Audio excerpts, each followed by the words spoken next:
Imagine this: a dark hardware store just past 11 p.m., and you are completely alone. Outside, the storm rages on, but inside, there's an eerie silence, broken every now and then by strange sounds. What started as a normal night quickly turned into something unforgettable. This is the story of that night, a night that still haunts me to this day. It was just past 11 p.m., and I was in the back room of our hardware store moving boxes around. I worked as an overnight stalker, and since my usual coworker was on vacation, I was alone that night. I didn't mind. People tend to expect less when you are the only one on duty, so there was no pressure to get everything done perfectly. My task was straightforward: break down pallets of deliveries from earlier in the day, load boxes onto carts, and stock the shelves in the main shopping area. After filling a few carts, I pushed one to the far left aisle. Outside, it was storming heavily, and amidst the rain, I thought I heard a sound coming from the front of the store. I brushed it off as the building creaking in the bad weather and continued humming to myself to pass the time. But the noise came again. Curious, I walked to the front of the store and looked toward the main door. But there was nothing unusual, just rain and an empty parking lot. The smudges and scratches on the glass door caught my attention, but I shrugged them off and returned to my work. An hour later, the noise returned, louder this time. Dropping what I was doing, I hurried to the front and saw a figure outside the door. The person stopped, stood still for a moment, and then darted away into the storm. Rushing to the door, I couldn't make out much in the darkness, but the smudges on the glass seemed worse than before. That's when it hit me. Someone might be trying to break in. Grabbing my phone, I called the police and explained the situation. They assured me someone would arrive in a few minutes. While waiting, I scanned the parking lot but saw nothing. Then, turning toward the side of the building, I spotted the figure again. Panic rose as I quickly stepped back, hoping they hadn't seen me. Moments later, the person reappeared outside the door, staring straight at me through the foggy rain-streaked glass. My heart raced as they slammed something, a rock maybe, against the door, repeatedly. Terrified, I ran to the back of the store and locked myself in the office. Suddenly, the sound of shattering glass filled the air, followed by the store alarm blaring. Then, silence. I sat in the office, trembling for what felt like an eternity, until I finally heard the police calling out as they entered the building. Relieved, I came out to meet them and explained what had happened. The intruder was gone. They didn't steal anything or leave any obvious motive for their actions. That's what unsettles me the most. Even now, I can't figure out why they broke in. Part of me wishes they had taken something, so at least I'd know their intent. Instead, the mystery of that night still haunts me. Driving a city bus at night might seem peaceful, but sometimes the quiet roads hide the most unexpected dangers. What started as a normal late night shift for me quickly turned into a terrified experience, one that I'll never forget. This is the story of a passenger who wasn't just strange, but downright disturbing.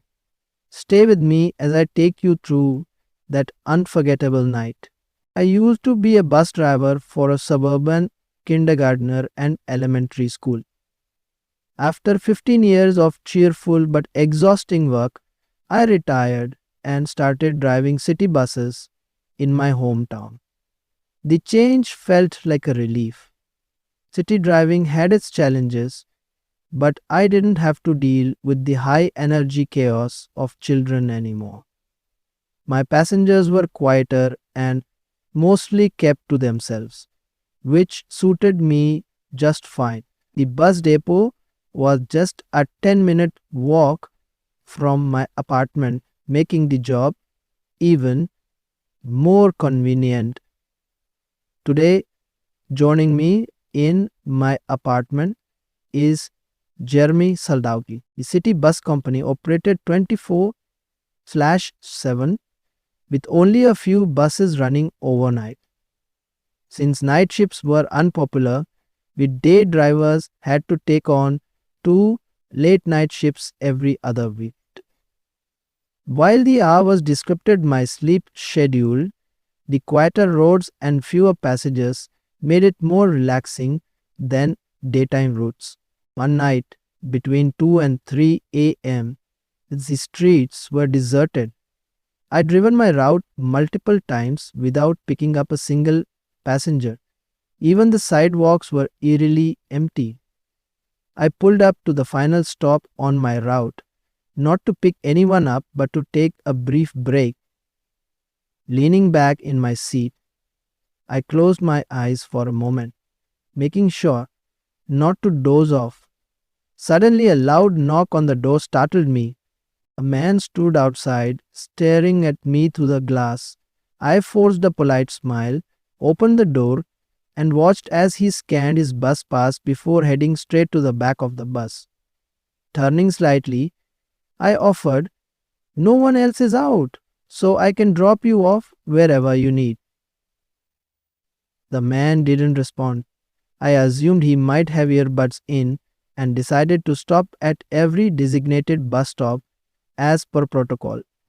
Throughout the drive, I glanced at the rear view mirror, noticing the man sitting motionless, staring straight ahead. His behavior was strange, but I tried not to overthink it. As I approached the final two stops, I began wondering when he would get off.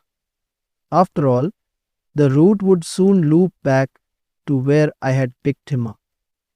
Bit by bit, Hapsa wrapped up, started back to. At the second to last stop, I parked the bus and checked the mirror. The man finally stood up and walked down the aisle, but his demeanor was unsettling. He stared at the floor as he walked, his face twisted with anger. As he approached, I turned slightly and caught a glimpse of his expression. It was filled with pure rage. I quickly turned back to face the road, trying to remain calm, but he stopped right next to me. I looked up nervously and asked, "Is everything okay?" He didn't answer, just stared at me intensely. Then, without a word, he turned around and walked back to his seat. At that moment, I knew something was seriously wrong. Reaching the final stop, I parked the bus again and waited. The tension in the air was unbearable. I stared out at the empty streets, hoping the man would just leave. Instead, he got up, walked quickly down the aisle, and suddenly shoved me against the window. My heart stopped as he pressed a gun to my head. His eyes were wild with rage, and for a moment I thought this was the end. Slipping up his hand once more to say, "I'm done. No, I'm done." He put his hand inside the bars to push the gun harder against my temple. Shaking, I closed the door and drove off immediately. Once I was safe, I called the police, knowing that his bus pass would help identify him. An officer met me to take my statement, while another went to the last stop to search for the man. A couple of days later, the police showed me a photo of the person whose bus pass had been used that night. To my shock, it wasn't the same man. I couldn't understand who he was, how he got that pass, or what he wanted from me. All I know is that it was the most disturbing encounter of my life, a memory that still shores down my spine.